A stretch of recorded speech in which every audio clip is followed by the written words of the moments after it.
Uniform civil code या समान नागरिक संहिता में देश में सभी धर्मों, समुदायों के लिए एक समान, एक बराबर कानून बनाने की वकालत की गई है।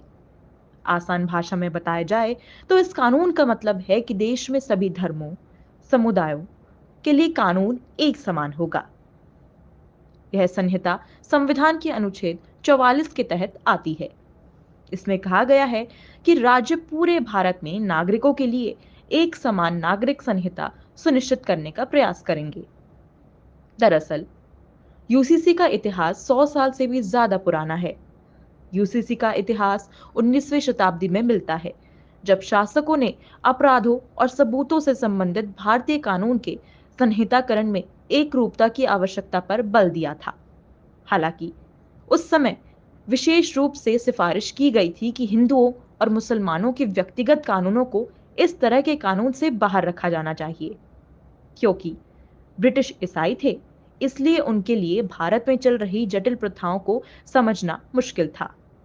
साथ ही अंग्रेजों का मुख्य उद्देश्य था कि वह सिर्फ भारत से पैसा लूटने आए थे, इसलिए वे किसी विवाद में नहीं पड़ना चाहते थे। भारत की स्वतंत्रता के बाद यूसीसी पर अलग अलग विचार थे। कुछ सदस्यों का मानना था कि यूसीसी भारत जैसे अलग अलग धर्मों और संप्रदायों वाले देश में लागू करना ठीक या बेहतर नहीं होगा, जबकि अन्यों का मानना था कि यूसीसी देश में अलग अलग समुदायों के बीच एक देश, एक कानून की तर्ज पर सद्भाव लाएगा। डॉक्टर बी आर अम्बेडकर का इस मुद्दे पर मानना था कि यूसीसी कोई थोपा हुआ नहीं, बल्कि केवल एक प्रस्ताव था।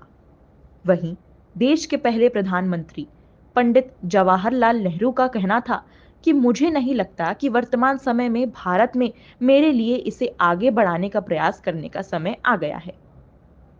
वहीं सुप्रीम कोर्ट ने कई ऐतिहासिक निर्णयों में सरकार से यूसीसी को लागू करने का संयोजन किया और समय समय पर न्यायालय ने केंद्र सरकार से इस पर अपना रुख स्पष्ट करने को कहा।